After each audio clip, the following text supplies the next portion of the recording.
La délégation américaine vient tout juste de rencontrer Vladimir Poutine et son équipe à Moscou. Et bien qu'il n'y ait pas encore d'accord de paix, nous semblons être un pas plus près d'une forme de compromis, comme le rapporte l'agence de presse russe TASS. Pour nous aider à expliquer ces développements, nous recevons Ray McGovern et Larry Johnson. Larry, bienvenue. Merci Pascal. Merci. Commençons peut-être par ce que vous pensez de cette réunion marathon de 5 heures qui a apparemment eu lieu entre les délégations américaines et russes à Moscou. Par ailleurs, concernant les participants, comment interprétez-vous le fait qu'elle était principalement dirigée par M. Vitkov et Jared Kushner du côté américain? Commençons peut-être par Ray.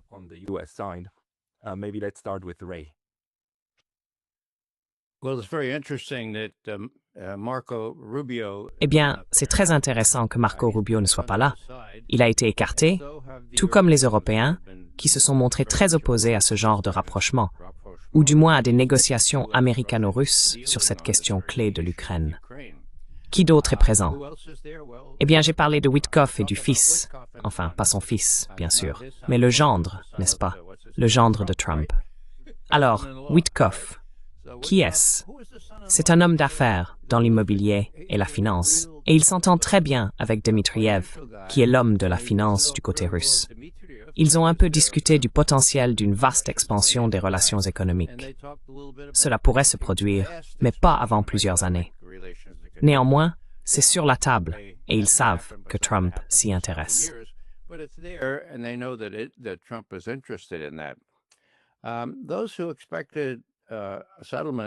Ceux qui s'attendaient à un accord ou à des discussions réellement substantielles ont été déçus, car comme les deux parties en étaient convenus, il ne s'agissait que de points de discussion préliminaires, des sujets à aborder.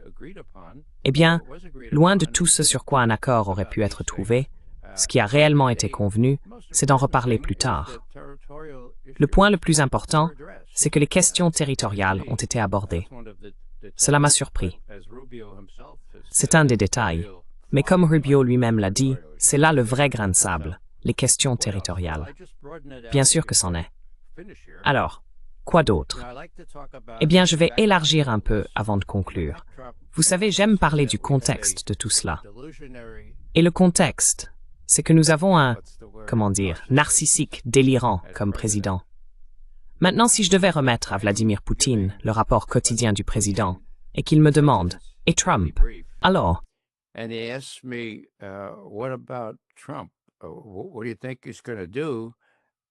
Que pensez-vous qu'il va faire? Je devrais dire « J'en ai aucune idée » en russe. Il est tellement imprévisible. On ne peut pas deviner ce qu'il va faire d'un jour à l'autre. Alors Poutine, qu'est-ce que cela signifie? Cela signifie, Monsieur Poutine, qu'il a ses doigts sur ses codes. D'accord? Il faut traiter un narcissique délirant comme Trump de la même manière qu'on traiterait n'importe qui de ce genre. Il faut être vraiment doux. Il ne faut pas les provoquer. Il faut jouer le jeu. Il faut les flatter. Il faut dire « Oh, c'était une chose formidable que vous avez faite, et vous auriez dû recevoir le prix Nobel de la paix. » Alors on joue le jeu, parce que l'autre extrême, c'est de le déstabiliser. Et Dieu sait qu'on ne peut vraiment pas compter sur quoi que ce soit qu'il fera. D'accord? Il a les codes nucléaires.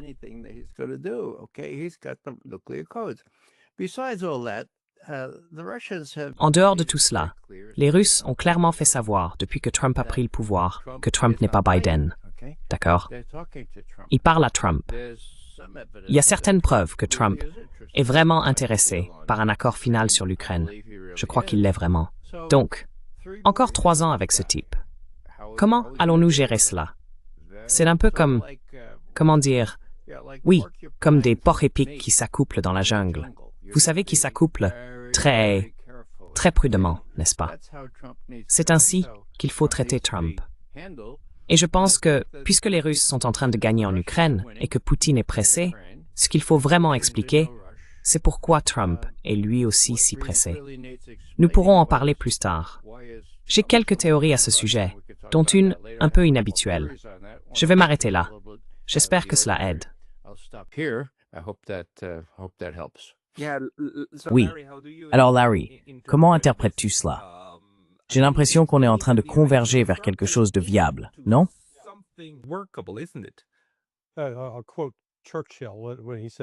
Je vais citer Churchill lorsqu'il a dit « Ce n'est pas le début de la fin, c'est la fin du début » ou quelque chose dans ce sens. Il y avait beaucoup de... Je pense que je suis d'accord avec ce que disait Ray, que les Russes ne se font aucune illusion sur Trump et sa stabilité. Je ne pense pas qu'il soit considéré comme un partenaire de négociation fiable. Le terme imprévisible est plus approprié. Je pense que le véritable objectif de cette rencontre était, comme les Russes l'ont dit et comme Ushakov l'a réaffirmé, qu'ils avaient entendu parler de toutes ces différentes propositions, mais qu'aucune ne leur avait jamais été officiellement soumise. Ils voulaient donc l'obtenir officiellement. Je pense qu'une partie de la raison pour laquelle Kushner a également participé, c'est que Trump fait confiance à Witkoff en tant qu'ami, mais aussi à cause de la famille de Kushner, n'est-ce pas?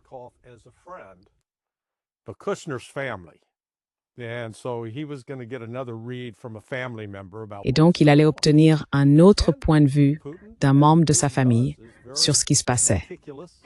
Et Poutine, comme à son habitude, est très méticuleux, très juridique, et il expliquera en détail quelle est la position russe et comment elle a évolué.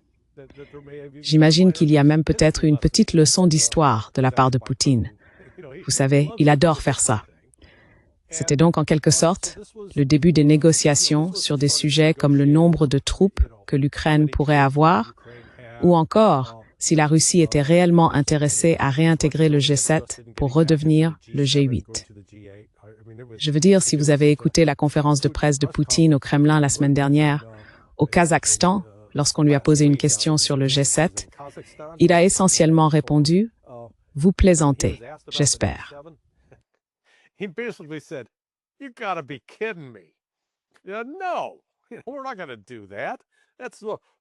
Non, nous n'allons pas faire ça. Pourquoi rejoindre un club de perdants était en gros son message. Mais je pense que Ray a raison de dire qu'au fond, les Russes veulent éviter que cela ne dégénère en conflit nucléaire.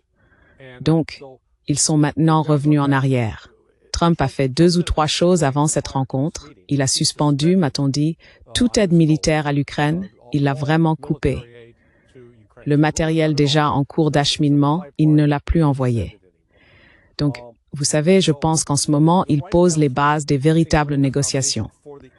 Parce que, comme Poutine l'a dit la semaine dernière à Bishkek, lorsqu'ils négocieront, Lavrov sera en première ligne et Ushakov sera également présent. Et vous savez, les Russes, comme Ray le sait, accordent une grande importance au protocole.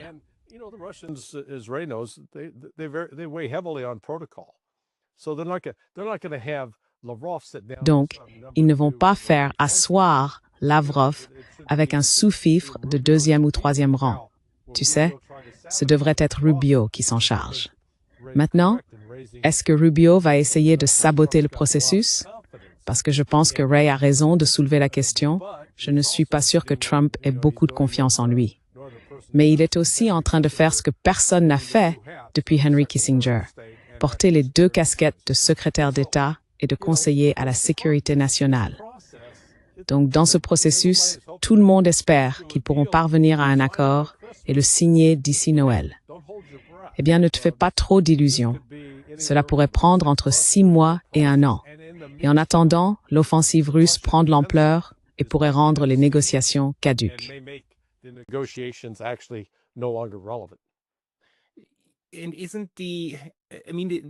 Et n'est-ce pas? Enfin, la façon dont tout cela se déroule me surprend beaucoup. Parce que habituellement, lorsqu'on mène des négociations diplomatiques, vous savez, les ambassadeurs sont impliqués, les ministres des Affaires étrangères jouent un rôle central, n'est-ce pas? Et on essaie de créer un processus structuré, première, deuxième, troisième phase, etc., avec des groupes de travail, des niveaux, et ainsi de suite. Mais ici, c'est plutôt une approche d'affaires, n'est-ce pas? C'est mon clan d'affaires.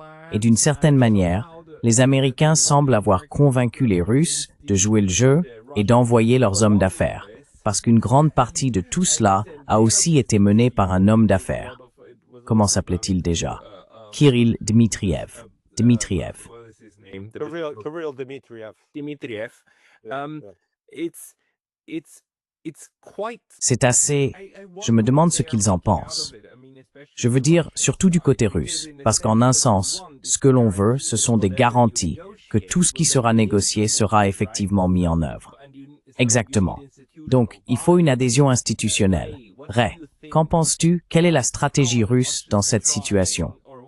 Comment les Russes obtiennent-ils cette adhésion, disons, du côté de la sécurité, des agences de renseignement, comme la CIA? Nous savons que la CIA est présente sur le terrain en Ukraine, n'est-ce pas? Alors comment les Russes géreraient-ils l'aspect institutionnel de ce qui est en train d'être discuté là-bas?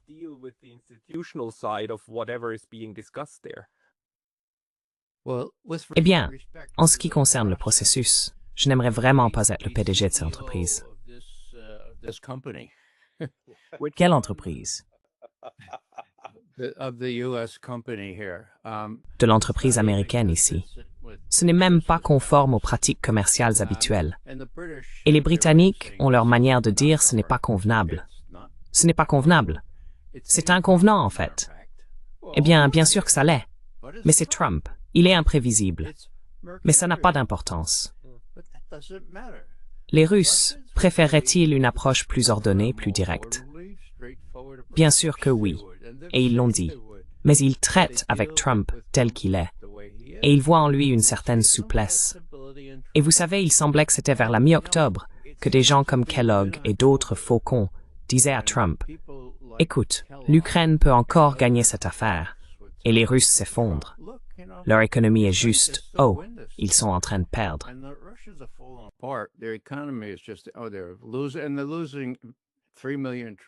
Et ils perdaient 3 millions de soldats chaque semaine. Oui, c'était pas tout à fait aussi grave. Mais ensuite, tout à coup, il a découvert qu'on lui mentait. À la mi-octobre, d'accord? Et c'est là que toute cette histoire a commencé. C'est à ce moment-là qu'il a appelé Poutine et lui a dit « Eh bien, retrouvons-nous à Budapest ». Puis le lendemain, il a rencontré Zelensky et lui a dit « Oublie ces Tomahawks. Nous n'allons pas te donner ces Tomahawks pour telles ou telles raisons. » Donc, cela a fait 2 jours d'affilée. Après cela, Trump a essuyé beaucoup de critiques, n'est-ce pas? Il lui a fallu environ 1 semaine pour s'en remettre. Puis Rubio et Lavrov ont discuté, mais cela n'a pas d'importance. Et ils ont annulé le sommet de Budapest.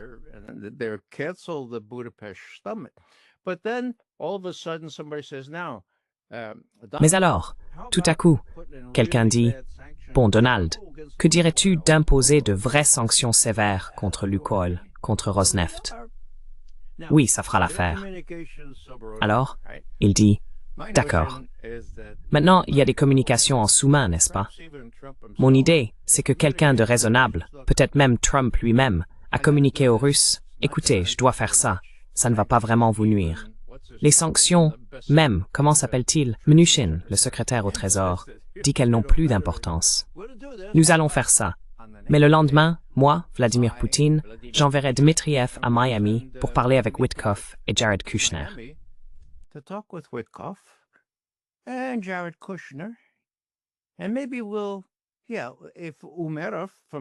Et peut-être que nous allons, oui, si Umerov d'Ukraine le souhaite, eh bien, nous arrangerons tout cela. Alors, que se passe-t-il? Nous avons une conversation interceptée vraiment intéressante entre Dmitriev et Ushakov, 2 diplomates russes de tout premier rang.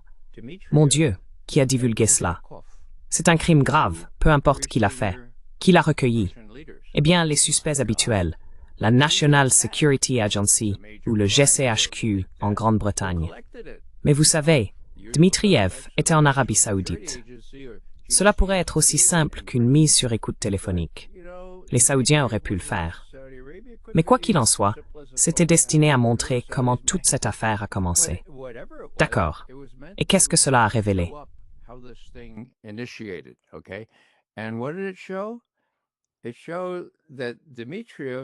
Il est apparu que Dmitriev et Ushakov avaient préparé une petite note pour que Witkoff et le fils, Jared Kushner, puissent l'examiner et y apporter leurs commentaires. Et s'agissait-il d'une initiative russe? Non. Cette interception me suggère que Witkoff a dit « Écoutez, il nous faut quelques éléments de langage pour commencer. Bon sang. Et on ne peut pas demander à Rubio de faire ça. Ce serait terrible. » Alors, pourriez-vous simplement nous rédiger une petite note? Nous commencerons à partir de là et ajouterons nos propres éléments. Et si Umerov propose quelque chose à dire, c'est comme ça que tout a commencé. C'est clair dans cette interception, d'accord? L'interception que la révélation de l'interception, je crois que c'était The Observer ou non, c'était un autre Times.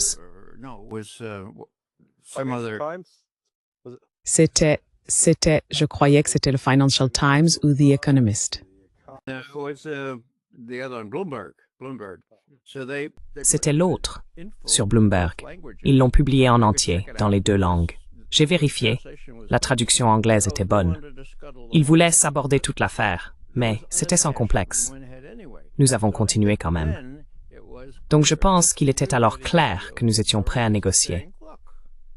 Les Russes disaient, « Écoutez, souvenez-vous quand nous étions ensemble en Alaska. Deux choses.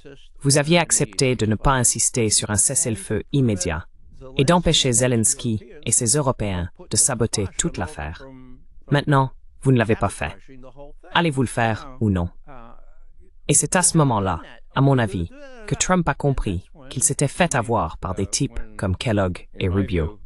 J'ai dit à Rubio à la fin, juste la semaine dernière, « Écoute Marco, nous avons ici assez de fonds de déplacement pour que tu fasses l'aller-retour en première classe jusqu'à Miami. »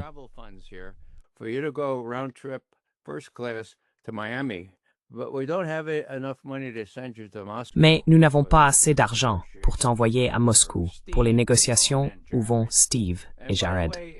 Et d'ailleurs, nous n'avons pas non plus assez d'argent pour t'envoyer à Bruxelles. Cela m'a un peu embarrassé parce que l'OTAN s'est réunie aujourd'hui, la réunion ministérielle de l'OTAN, et c'est la première fois dans l'histoire, ou du moins depuis 1958, quand j'ai commencé à suivre tout ça, que le secrétaire d'État ne s'est pas présenté à la réunion ministérielle de l'OTAN. Donc, l'OTAN a été snobée. Les Européens ont été snobés. La dernière chose que je dirais, c'est que c'est vraiment amusant. À la fin des remarques d'Ushakov, on lui a demandé où est passé Witkoff. Et Ushakov a répondu, « Eh bien, à ma connaissance, il est retourné à l'ambassade des États-Unis. » Oui, mais où va-t-il ensuite? Il rentre chez lui. Eh bien oui, je crois.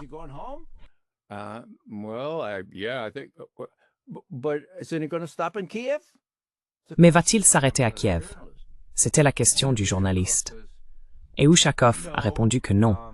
La délégation américaine avait promis de ne pas s'arrêter à Kiev. Ils rentrent directement chez eux. Ensuite, il y a eu cette rumeur hier soir. Larry et moi en parlions. Allait-il s'arrêter en Irlande, pas seulement pour boire une Guinness, mais pour rencontrer Zelensky? Qu'est-ce qu'il fait en Irlande, bon sang? Il y est. Des rumeurs disaient qu'il devait rencontrer Zelensky maintenant. Rien de tout ça. Il est rentré directement chez lui, à ma connaissance, pour faire son rapport à Trump. Ce sera intéressant de voir ce que la Maison-Blanche dira. Je n'ai encore rien vu d'officiel de leur part. Ils attendent leur moment. Je suis sûr qu'ils prendront leur signal de Trump, et nous entendrons probablement demain sur Truth Social ce qu'il en pense. Larry, comment vois-tu cela? Oui, non. Tout cela est, disons, du théâtre kabuki pour se préparer à de véritables négociations. Une grande partie de tout ça est une sorte de danse. Tant que le ministère des Affaires étrangères ne s'en mêle pas, si nous voyons cela, alors nous saurons qu'ils sont vraiment sérieux à propos des négociations. Ils commenceront à former des équipes, à faire tout ce qu'on s'attend normalement à voir. Mais nous n'en sommes pas encore là. Et une partie de tout cela, vous savez, je l'appelle, eh bien, pour citer Yogi Berra. Yogi Berra était un célèbre joueur de baseball, il a joué pour les New York Yankees, et il était connu pour sa façon bien à lui de s'exprimer.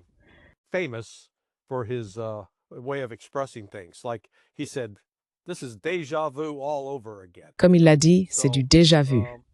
Ce que nous voyons ici est en grande partie une répétition, à une échelle bien plus vaste, de ce qui s'est passé lors de la bataille de Debaltsev en janvier 2015. Les Ukrainiens se débrouillaient si mal face aux milices de Donetsk et de Luhansk qu'ils se sont retrouvés encerclés. Ils étaient sur le point d'être vaincus.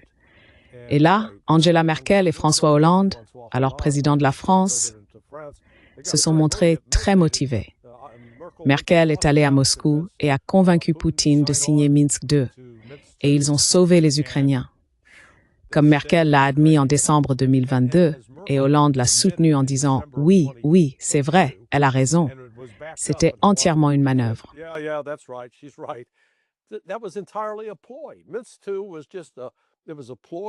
Minsk II n'était qu'un stratagème pour faire cesser les combats afin qu'ils puissent aider les Ukrainiens à se rétablir, se réarmer, se rééquiper, recruter, renaître. C'était entièrement une manœuvre pour leur permettre de poursuivre la guerre. Et je pense que c'est en partie ce qui se passe ici. Parce que depuis septembre, au cours des 3 derniers mois, de septembre à novembre, la Russie a pris 86 localités, villes et villages du nord au sud. Et la Russie dispose maintenant de la main-d'œuvre sur le terrain, des forces terrestres, pour capturer et contrôler le territoire, ce qu'elle n'avait pas il y a un an. Et l'Occident est paniqué. Ils sont complètement paniqués, surtout en Europe, parce que vont-ils faire?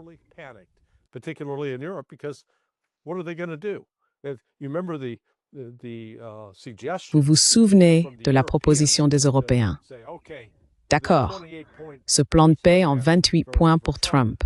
Je crois que je me souviens d'un point, le numéro 16, selon lequel l'Ukraine devrait avoir une armée de 800 000 hommes. Eh bien, j'ai fait un petit calcul. Je sais encore faire ce genre de mathématiques. Et j'ai découvert que les armées combinées de l'Allemagne, de la France et du Royaume-Uni totalisent moins de 500 000 soldats. Et ces pays ont, vous savez, une population combinée de probablement bien plus de 120 millions d'habitants. Et là, ils demandent à l'Ukraine, avec une population actuelle de 19 millions, de mobiliser 800 000 soldats. Ils sont fous. Je veux dire, ça montre à quel point ils sont désespérés.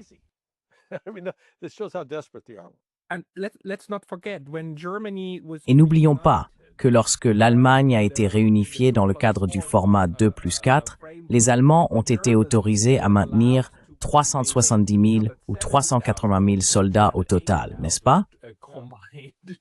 Pas 800 000. Alors qu'est-ce qui pourrait faire penser à quiconque que les Russes accepteraient 800 000 soldats à leur porte? Mais cela mis à part, il me semble que les Russes ont une stratégie très claire. Ils continueront à avancer sur le champ de bataille, ils l'ont dit, lentement mais méthodiquement. Et ils ont gagné la guerre d'usure, n'est-ce pas? Donc à ce stade, la question n'est plus de savoir si l'usure fonctionne. Il s'agit simplement de savoir combien d'usure il reste encore et jusqu'où ils veulent aller. En même temps, ils veulent s'arrêter quelque part, n'est-ce pas? À un moment donné, il faut tracer une ligne, puis parvenir à une forme d'accord.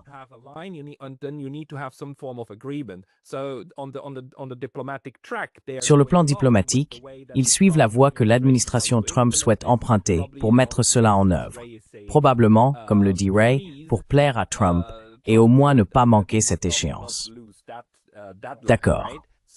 Pensez-vous qu'il y ait une stratégie derrière le fait d'en arriver à ce point où l'on pourrait mettre en œuvre le grand projet voulu par les Russes, à savoir un arrangement de sécurité en Europe? C'est là que les choses se compliquent. Oui, un accord cadre.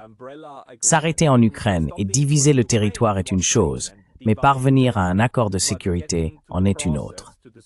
Peut-être que nous pourrions commencer avec Larry puis Ray. Selon vous, comment essaient-ils de négocier ce cadre plus large dont les Russes parlent depuis 3 ans et demi?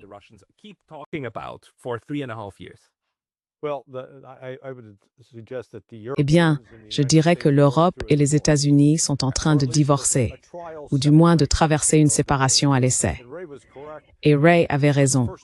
Pour la première fois, non seulement depuis qu'il travaille sur la question, mais depuis toujours, le secrétaire d'État ne s'est pas présenté à la réunion ministérielle.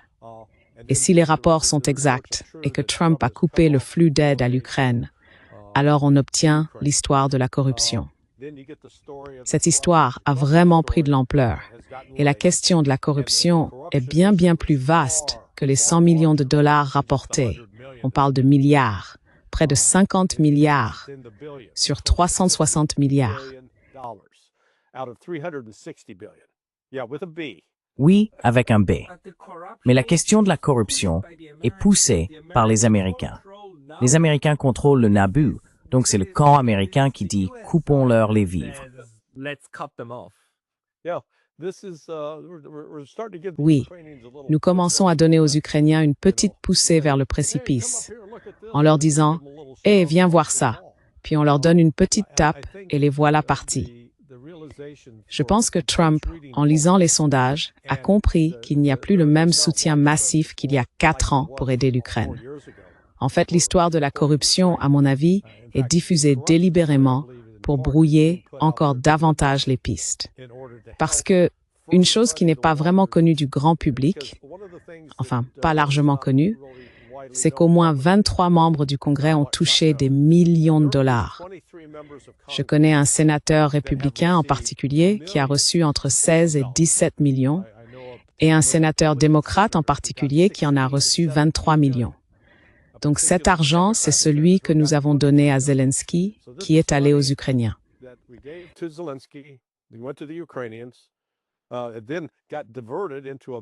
Il a ensuite été détourné vers des banques situées dans les pays baltes. Et, eh bien, je pense que nous serons surpris de découvrir qu'une ministre des Affaires étrangères de l'UTPLE, nommée Kaja Kallas, aurait pu avoir certains avantages financiers à être une partisane aussi fervente de l'Ukraine. Mais cet argent servait à graisser la patte de divers politiciens, tant du côté américain que du côté européen. Tout cela arrive donc à un point critique en ce moment. Et la Russie a changé de position. Car si l'on remonte à mars 2022, lorsque Lavrov l'a clairement indiqué, quand je l'ai rencontré avec le juge cet automne-là, il a dit « Écoutez, l'accord initial que nous avons approuvé a été proposé par les Ukrainiens. La seule chose sur laquelle nous avons insisté, c'était de limiter l'armée à 85 000 hommes. Mais nous allions laisser Donetsk et Luhansk sous contrôle ukrainien. »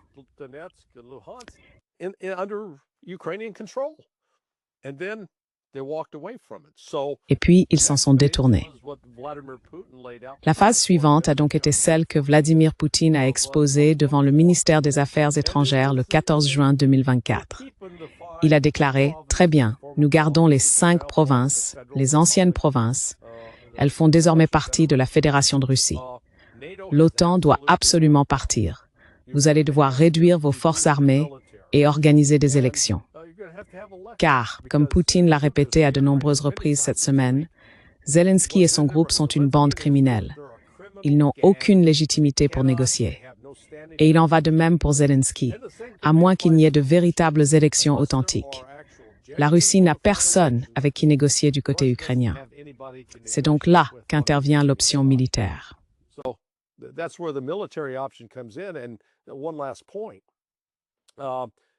Et un dernier point, le changement de tactique cette semaine, avec l'attaque contre la flotte fantôme de la Russie, les 2 pétroliers dans la mer Noire qui se trouvaient dans la zone économique turque. Puis aujourd'hui, cela a été suivi d'une attaque au large des côtes africaines, près d'une ancienne colonie française. Allez savoir qui aurait pu faire ça. Une attaque menée par des drones. Et Poutine était furieux. Lorsqu'il a été interviewé aujourd'hui, il a souligné que si cela se reproduisait, nous avons toute une gamme d'options, a-t-il dit. Fermer complètement la mer Noire, imposer un embargo sur Odessa, ou même commencer à intercepter et traiter les navires se rendant en Ukraine, même s'ils sont français, britanniques ou américains. Autrement dit, ce qu'il a exposé représenterait une escalade majeure. Il ne plaisantait pas avec les Européens.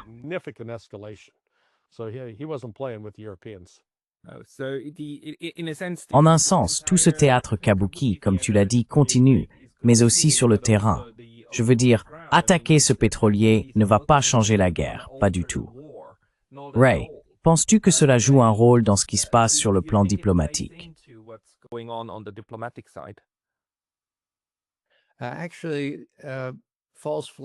En réalité, les attaques sous faux drapeau ou les attaques comme celle que Larry vient de mentionner sont monnaie courante. Comme Larry l'a également dit, elles ne vont rien changer. C'est une mesure du degré de délire dans lequel les gens à Kiev se trouvent encore.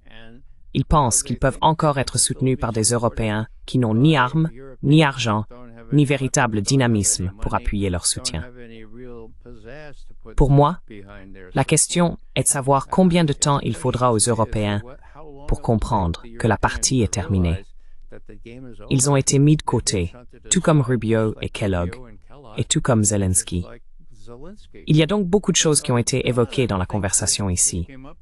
L'une d'elles est qu'Ushakov, qui fournit les comptes rendus de toutes ces affaires depuis 5 ans, a déclaré hier après la réunion que cela allait désormais être confié au ministère des Affaires étrangères.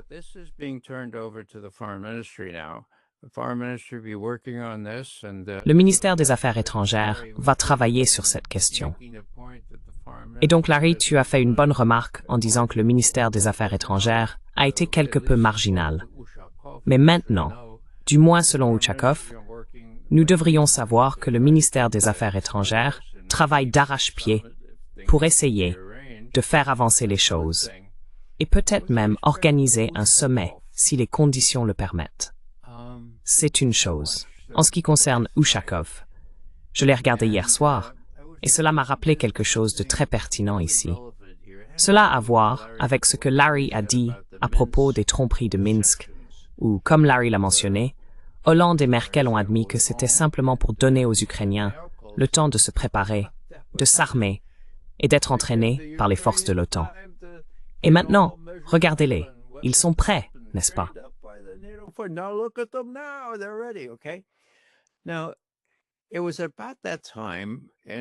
À ce moment-là, en 2021, en fait, quelques mois avant l'invasion de l'Ukraine, Ushakov était la principale personne chargée du compte-rendu d'une conversation téléphonique très importante entre Poutine et, eh bien, pas Bush, mais le président Biden. Alors que se passe-t-il? Le 30 décembre, le Kremlin appelle la Maison-Blanche et dit « Monsieur le Président, Poutine souhaiterait parler immédiatement au président Biden. » Et la Maison-Blanche répond « Attendez une seconde. Nos délégations vont se rencontrer à Genève dans moins de 2 semaines. Et nous avons déjà parlé il y a 2 semaines. Non, s'il vous plaît, tout de suite. Il voudrait lui parler. » Biden, à son crédit, dit « Je vais prendre l'appel. » Mais il est seul chez lui, dans le Delaware. Il prend donc l'appel et Ushakov, c'est là le point important, rédige le compte-rendu et raconte ce qui s'est passé.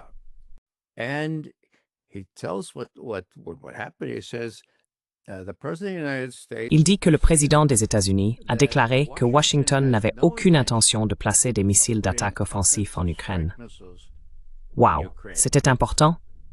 Absolument. Parce que seulement 9 jours plus tôt, Poutine avait dit à son armée, lors d'une séance publique, « Écoutez, s'ils obtiennent des missiles hypersoniques et les installent en Ukraine, et ils le feront, dit Poutine, je n'aurai que 5 minutes, 1, 2, 3, 4, 5 minutes, pour décider s'il faut détruire le reste du monde. » Il ne l'a pas dit exactement comme ça, mais c'était l'idée. Alors l'armée, je pense, s'est liguée contre Poutine et lui a dit « Écoute, tu dois appeler. Il vaut mieux appeler Biden maintenant. Quand ces négociations commenceront, au moins on pourra partir du bon pied. Ils n'ont pas besoin de missiles d'attaque offensifs en Ukraine. Ils en ont déjà en Pologne, ou peuvent en avoir, et en Roumanie. »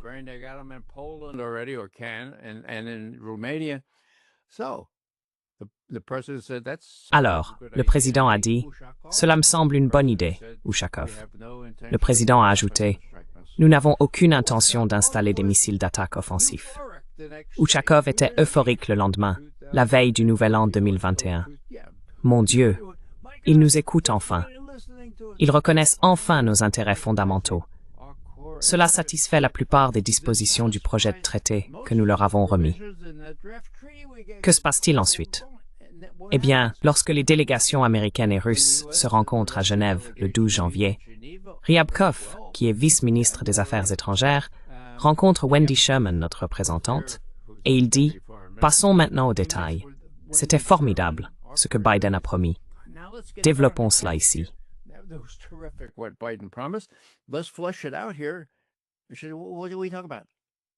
De quoi parlons-nous? Oh, vous savez, de la promesse de ne pas installer de missiles d'attaque offensifs. Vous n'êtes pas au courant? Non, c'est la première fois que j'en entends parler, dit Wendy Sherman. Le 21 janvier, environ 2 semaines plus tard, Lavrov finit par accoster Tony Blinken et lui dit « Tony, qu'est-ce qui se passe ici, bon sang? Le président dit que tu as fait cette promesse. Nous sommes tous euphoriques. » Et Blinken répond « Oublie ça. Oublie ça. Il était seul chez lui. Je n'étais pas là, Sullivan non plus. Oublie ça. Nous avons le droit d'installer des missiles d'attaque offensifs en Ukraine, et nous le ferons s'ils nous le demandent. Maintenant, on pourrait peut-être discuter de la manière d'en limiter certains.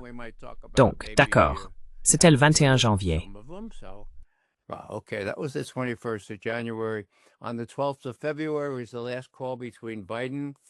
Le 12 février a eu lieu le dernier appel entre Biden et Poutine. Et le compte-rendu, encore une fois fourni par Ushakov, indiquait que le président des États-Unis avait refusé d'aborder son engagement antérieur de ne pas déployer de missiles d'attaque offensifs en Ukraine. Alors, pourquoi est-ce que je dis tout cela? Eh bien, Ushakov a vécu cette expérience très difficile. Il connaît l'Amérique aussi bien que quiconque, y compris Lavrov, car Ushakov a été ambassadeur à Washington de 1998 à 2008, ce qui fait, je crois, environ 10 ans, d'accord? Depuis 2012, il est le principal conseiller de Poutine pour l'Europe et surtout pour l'Ukraine. Donc, tout ce que je veux dire ici, c'est qu'il existe un frein naturel à ce que Poutine pourrait être tenté de faire, parce que Ushakov va lui dire « Écoute, fais confiance, mais vérifie. » D'accord?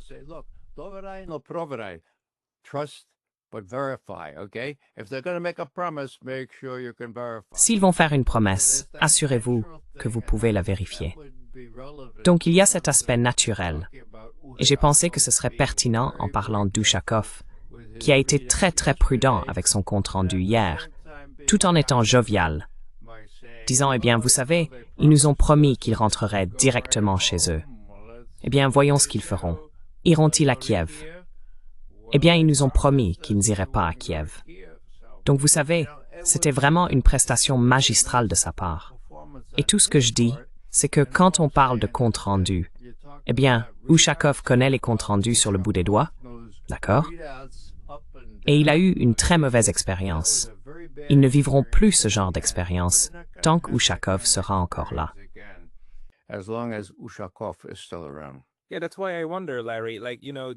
Oui, c'est pour ça que je me demande, Larry. Tu sais, Vladimir Poutine est celui qui a dit, ou qu'on rapporte avoir dit, qu'il avait rencontré plusieurs présidents américains. Et chaque fois qu'on les rencontre en personne, on arrive à une certaine compréhension. Mais ensuite, ils rentrent chez eux et ils reçoivent la visite des gens en costume noir qui leur expliquent comment les choses se passent vraiment. Et tous les accords que tu avais conclus en privé partent alors en fumée. Donc ils le savent. Les Russes le savent. C'est pas, eh bien, je ne pense pas qu'ils soient encore naïfs à ce sujet, surtout après Minsk et tout le reste, après avoir compris qu'ils s'étaient fait avoir. Alors, selon toi, quelle serait la stratégie la plus probable pour qu'ils puissent encore, d'une certaine manière, orienter le processus? Je pense qu'en Russie, ils raisonnent en termes de processus, et celui-ci est un processus qu'ils sont prêts à suivre. Et si on lit l'agence de presse TASS, ils commencent à utiliser le mot « compromis ». Aucun compromis n'a encore été trouvé, mais c'est un mot intéressant. Peux-tu peut-être en parler?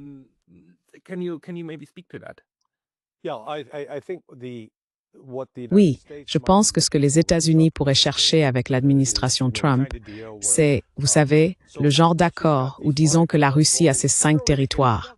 Ils peuvent sûrement se contenter de 3, qu'ils abandonnent simplement les 2 autres. Ça n'arrivera pas, d'accord? Je veux dire, la Russie a eu 2 objectifs dès le départ, démilitariser l'Ukraine et dénazifier l'Ukraine. Ce sont vraiment les 2 objectifs fondamentaux. Ils ne disparaissent pas. Ils doivent être poursuivis et mis en œuvre. Maintenant, la Russie préférerait-elle les mettre en œuvre par des moyens diplomatiques? Absolument. C'est presque, eh bien, il y a presque 2 ans jour pour jour, j'étais à Moscou et j'ai rencontré Sergueï Ryabkov pour la première fois. J'étais là avec Pepe Escobar et nous avons eu une très brève conversation avec Ryabkov, mais il avait alors souligné la frustration du ministère russe des Affaires étrangères face au manque de communication. Et ce n'était pas seulement de la frustration.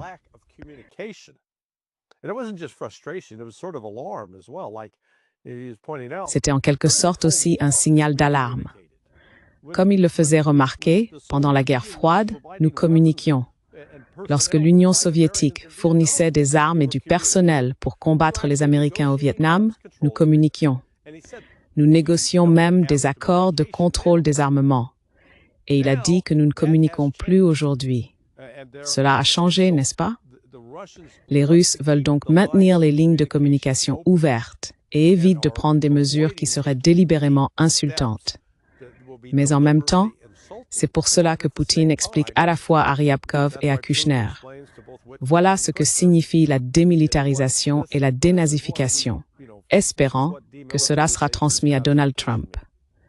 Et vous savez, il espère que cela pourra dissuader Trump de penser qu'il s'agit d'une négociation facile et rapide qui se terminera en un jour ou d'ici le début de l'année.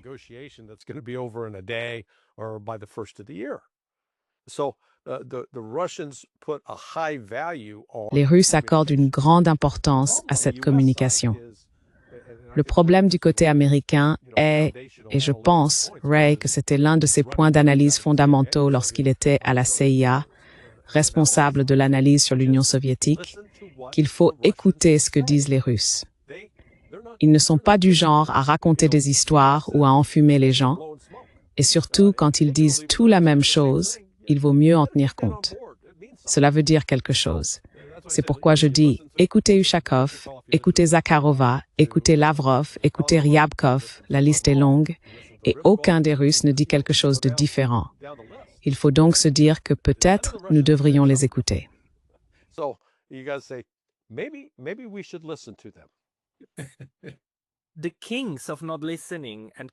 Les rois du manque d'écoute et les reines du manque d'écoute, ce sont vraiment les Européens. Je trouve incroyable d'imaginer dans quelle sorte d'illusion ils vivent. Ils sont furieux en ce moment, mais ils ne peuvent rien y faire. Ray, penses-tu que, tu sais, les chihuahuas en Europe sont-ils tenus en laisse assez courte pour ne pas gâcher ce qui se passe? Parce qu'évidemment, ils essayent. Ils essayent très fort. Mais comment estimes-tu la longueur de la laisse de l'Europe depuis la Maison-Blanche, depuis l'administration Trump?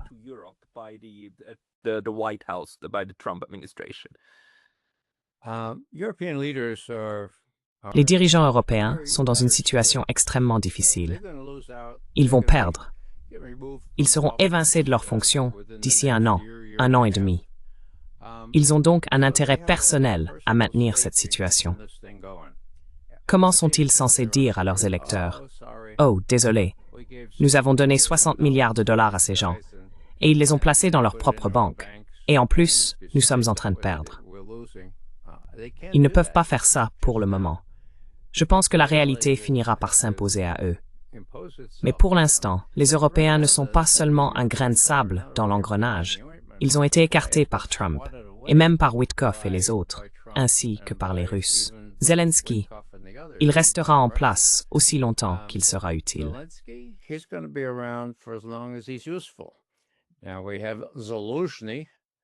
Maintenant, nous avons Zaluzhny. Il n'est plus dans l'illusion de penser qu'il pourrait revenir.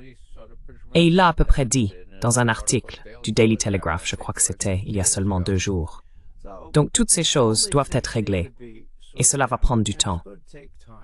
Mais le temps joue en faveur de la Russie. Trump, vous savez, nous, les analystes, nous devons tout lire. Nous devons même lire des mémoires et autres, et c'est affreux. Mais maintenant, nous devons tout regarder. Nous devons regarder le président des États-Unis s'accrocher à la rambarde de l'avion, et nous devons entendre le bruit, puis nous devons répondre.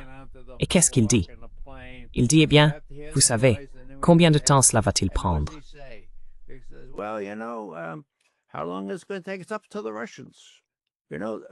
C'est aux Russes de décider. Vous savez, les Russes s'en sortent plutôt bien, notez-le. Et c'est sérieux. S'ils ne montrent pas un peu de souplesse envers les Ukrainiens, les Russes vont de toute façon prendre ce territoire.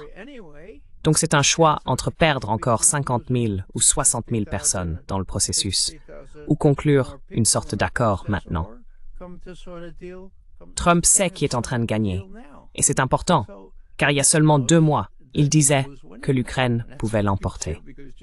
Voilà donc le contexte. Maintenant, vous avez mentionné non seulement les Européens, mais vous savez, je crains une attaque sous faux drapeau d'une ampleur plus grande que ce que nous avons vu. Ces drones et toutes ces choses.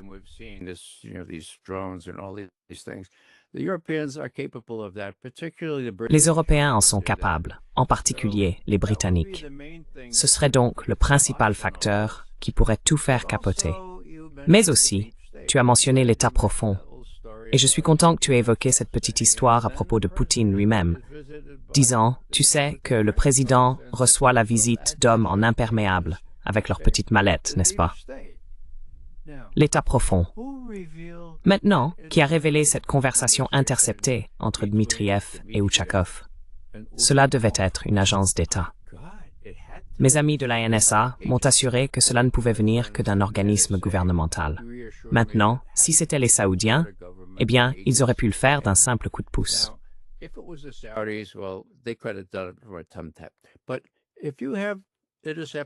Mais si vous avez intercepté des conversations entre 2 pays, des dirigeants russes, mon Dieu, cela fait sauter cette source.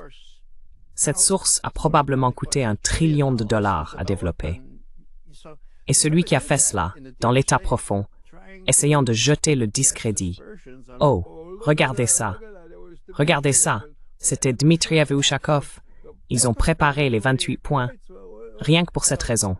Pour cela, ils sont prêts à griller la source, à sacrifier tout cela. Cela montre donc que vous avez tout à fait raison de souligner les hommes en imperméable, avec les chapeaux et les porte-documents, car comme vous le savez, Poutine lui-même l'a dit. Il se montre donc très prudent.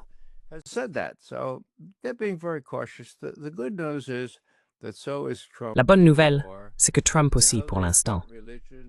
Maintenant qu'il s'est mis à la religion, maintenant qu'il a Kellogg et probablement Hegseth sur le coup et Rubio à l'extérieur, et bien sûr, c'est peu conventionnel, mais ça fonctionne. Je veux dire, pourquoi Poutine aurait-il rencontré Witkoff 6 fois? D'accord, ce n'est pas convenable. Comme disent les Britanniques, ce n'est pas du tout convenable, mais ça fonctionne. Donc je pense que les choses sont de nouveau sur les rails. Larry a raison, cela va prendre pas mal de temps. Mais l'origine de cette affaire vient autant des États-Unis que de la Russie. La Russie peut attendre.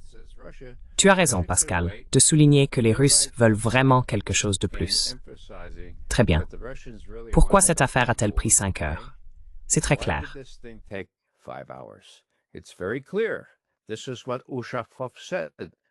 Voici ce qu'Ushakov a dit juste après la fin de la réunion. Elle a duré 5 heures. Pourquoi? Parce qu'il y avait l'occasion de discuter en profondeur des perspectives de travail conjoint pour parvenir à un règlement pacifique durable en Ukraine. Vous savez, intérêts fondamentaux, nouvelle architecture, long terme, cela prend 5 heures, d'accord? Donc, oui, nous ne sommes pas vraiment entrés dans les détails, même si, fait intéressant, il souligne qu'ils ont abordé des questions territoriales. Je suis moi-même surpris de cela, à un stade aussi précoce, mais maintenant, c'est entre les mains du ministère des Affaires étrangères. Espérons qu'ils trouveront quelqu'un du côté de Washington capable de traiter ces questions dans notre département d'État.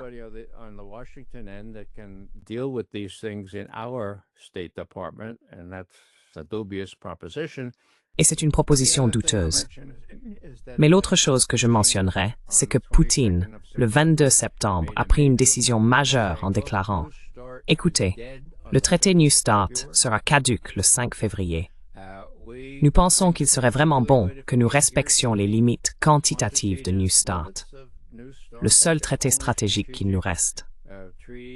Nous sommes donc prêts à instaurer un moratoire sur la violation de ces limites, si vous faites de même. » 2 semaines plus tard, on a demandé à Trump ce qu'il en pensait, et il a répondu « Eh bien, cela me semblait une bonne idée. » Et c'est là qu'il est légitime d'exiger quelque chose de plus officiel. C'est ce que Poutine voulait dire. Pouvons-nous avoir quelque chose de plus officiel à ce sujet? Mais c'est là, je pense, que réside le véritable dénouement.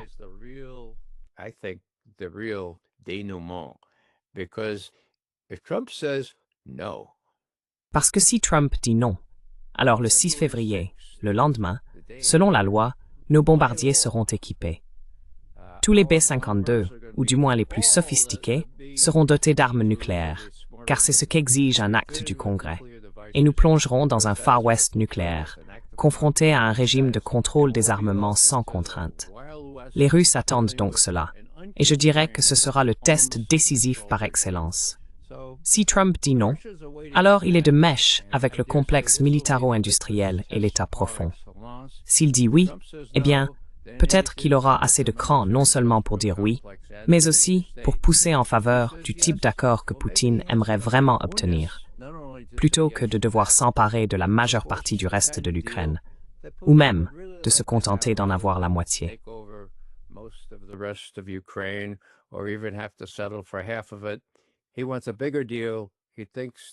Il veut un accord plus important. Il pense que Trump comprend cela maintenant. Certainement, Witkoff le comprend. Witkoff est bien plus intelligent que Rubio, ce qui n'est pas un grand compliment à mon avis. Mais enfin, Rubio va commencer, tu sais, avec le Venezuela. Il faut que tu fasses ça, Marco. Nous, on s'occupera de l'Europe et de l'Ukraine. Je dirais que petit à petit, je vois des signes de progrès. À moins qu'il n'y ait une grosse opération sous faux drapeau qui vienne tout perturber. Et j'espère sincèrement que les forces de sécurité de la Russie et des autres pourront empêcher ce genre de choses et faire en sorte que les gens sachent de quoi il s'agit quand cela arrivera.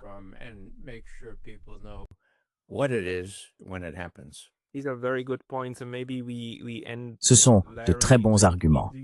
Peut-être que nous terminerons avec Larry. Voyez-vous aussi que, d'une certaine manière, ce que font les Russes revient à marteler l'idée suivante. Regardez, l'Ukraine est un cheval mort. Pourquoi gaspiller de l'argent pour rien? Les Américains ne sont pas encore prêts à l'abandonner, car elle conserve une valeur stratégique, mais apparemment ils le comprennent aussi. Et en même temps, il y a cette négociation stratégique plus large en cours. Je trouve très bien que tu aies soulevé ce point, Ray. Le New START, l'accord nucléaire, les derniers traités que nous avons.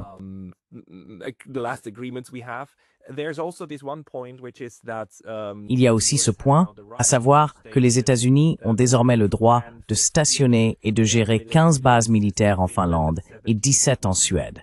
Et à l'exception d'une seule, ils ne l'avaient pas auparavant. Donc en un sens, il semble qu'il y ait une perspective plus large en jeu. Est-il juste de dire que Moscou et Washington se concentrent actuellement davantage sur cette perspective d'ensemble que sur les détails du champ de bataille? Les détails et les concessions territoriales relèvent davantage des brèves d'actualité, tandis que c'est la vision d'ensemble que Moscou, en particulier, recherche.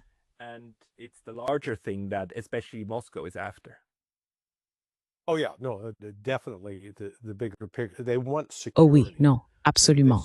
Ils veulent de la sécurité.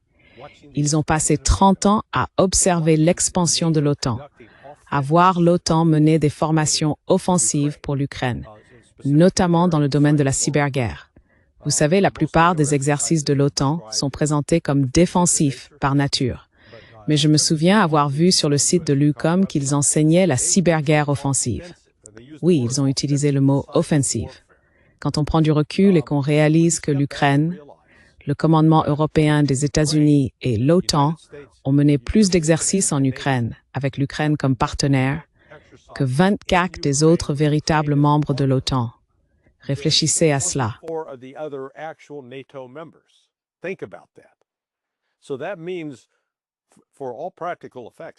Cela signifie donc, en pratique, que depuis plus de 30 ans maintenant, en remontant à 1995, l'Ukraine est un membre de facto de l'OTAN.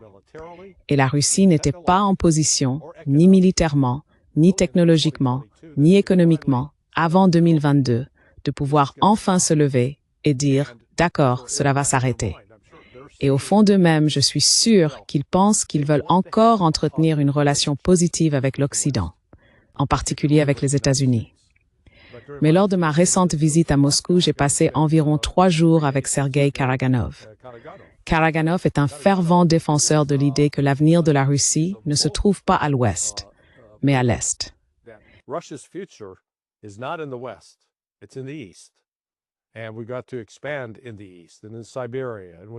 Et nous devons nous étendre vers l'est, en Sibérie et avec la Chine. C'est une personnalité très influente. En fait, lorsque j'étais là-bas, je devais avoir une réunion avec Kirill Dmitriev, mais j'avais déjà pris un engagement avec Karaganov, donc j'ai dû dire à Dmitriev, « Je te verrai la prochaine fois. Vous pouvez rencontrer les négociateurs. » Oui.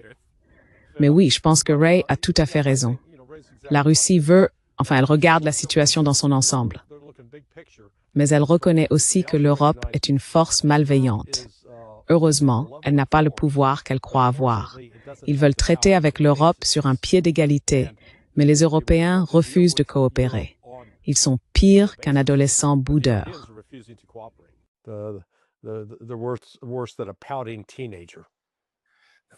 Ray, as-tu quelque chose à ajouter? Juste une petite note ici. Je pense que c'était en quelque sorte une justice poétique. Lavrov, s'il avait participé à ces discussions, aurait eu une chaise vide en face de lui, tu vois, puisqu'il n'était pas autorisé à venir. Alors, est-ce que Lavrov est parti jouer au golf ou est-ce qu'il est resté chez lui à écouter de la musique? Non. Wang Yi était là, le ministre chinois des Affaires étrangères, son homologue, et il dînait, buvait et, disons-le, s'amusait avec Wang Yi, qui est lui-même un diplomate impressionnant. Donc, dans ce microcosme, on peut voir vers où les choses se dirigent. Les Russes se tournent vraiment vers la Chine.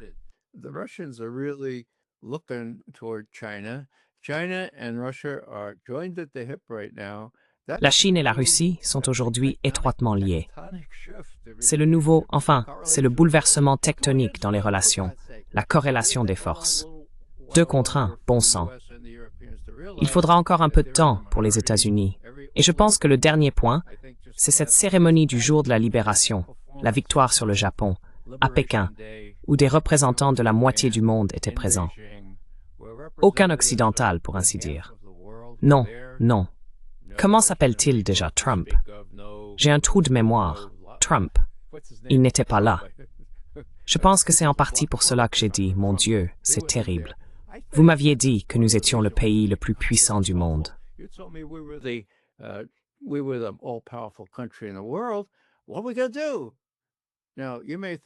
Que va-t-on faire? Maintenant, vous allez peut-être trouver cela un peu drôle, mais je pense que, dans l'esprit de Trump, il s'est dit, mon Dieu, il faut qu'on fasse quelque chose. Oh, je sais ce qu'on va faire. On va se concentrer sur notre propre hémisphère. Je vais dire à ce type, Elbridge Colby, de passer de l'attaque contre la Chine à l'hémisphère occidental et aux États-Unis eux-mêmes, parce qu'il nous faut des troupes pour maintenir la paix. Oui, je pense que ça faisait partie de son bilan.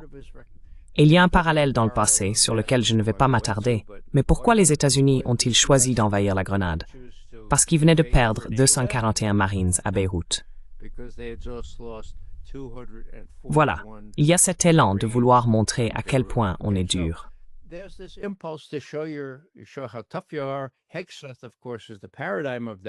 Hegseth, bien sûr, en est le parfait exemple. Nous verrons ce qui se passera au Venezuela. Mais je pense que cela en fait partie. Nous devons montrer que nous comptons encore pour quelqu'un. Et si nous ne pouvons pas le faire dans notre propre hémisphère, mon Dieu, qu'est-ce qui nous a freinés? Sommes-nous vraiment forts? Et cela va se jouer cette semaine, en ce qui concerne celui qui a ordonné cette deuxième attaque, ce meurtre de civils.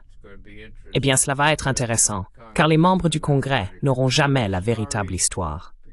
Il s'agissait de membres des opérations spéciales. Ce n'était même pas une chaîne de commandement normale.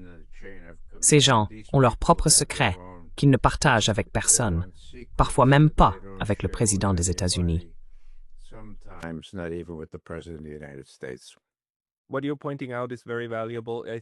Ce que vous soulignez est très précieux. Je pense que c'est là où nous en sommes aux États-Unis.